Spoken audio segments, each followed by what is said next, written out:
ఓం నమో వెంకటేశాయ అండి.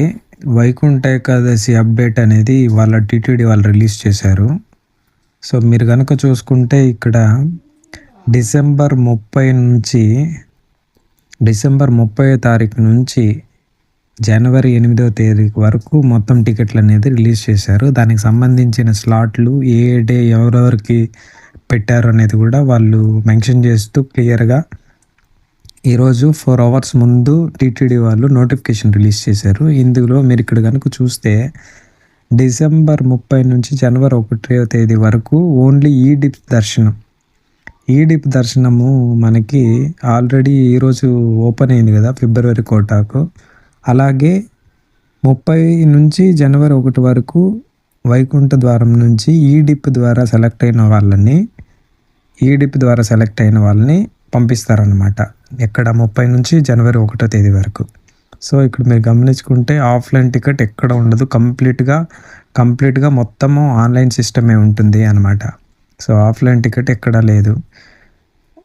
జనవరి 2వ తేదీ నుంచి జనవరి 8వ తేదీ వరకు 15,000 టికెట్లు రూ. 300 సుపథం నుంచి రూ. 300 ఆ టికెట్లు ఎవరైతే ఉంటాయో వాళ్ళకి వైకుంఠ ద్వార దర్శనంలో కల్పిస్తారనమాట. 2వ తేదీ నుంచి 8వ తేదీ వరకు 15,000 టికెట్లు మాత్రమే ఉంటాయండి ఆ రోజు. 2వ తేదీ నుంచి 8వ తేదీ వరకు. ప్లస్ 1000 శ్రీవాణి టికెట్లు కూడా, ఇది కూడా చూసుకుంటే ఆన్లైన్ మాత్రమే. ఈ టికెట్లు కూడా ఆన్లైన్లో ఎవరైతే శ్రీవాణి టికెట్ డొనేషన్ చేస్తారో ఈ 15,000 ప్లస్ 1000 అంటే 16,000 టికెట్లు 2వ తేదీ నుంచి 8వ తేదీ వరకు పంపిస్తారనమాట.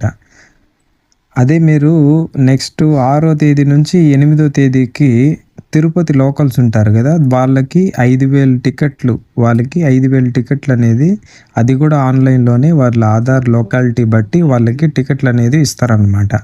తిరుపతి తిరుమలలో ఉండే లోకల్స్కి మాత్రమే అండి 5,000 టికెట్లు ఉంటాయి వీళ్ళకి. 6వ తేదీ 8వ తేదీ వీళ్ళు అలో చేస్తారు వైకుంఠ ద్వారం నుంచి.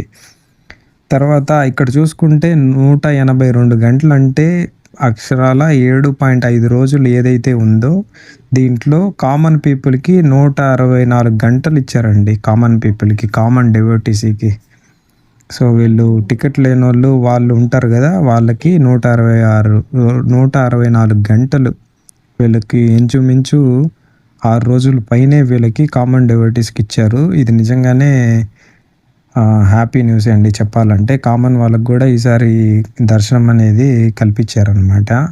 సో, ఇదనమాట అండి అప్డేటు. ఇంకా దీనికి సంబంధించింది ఏదైనా డౌట్ ఉంది అని అంటే నాకు కమెంట్ చేయండి, నేను మీకు క్లియర్ చేస్తానండి. నమో వెంకటేశయ్య.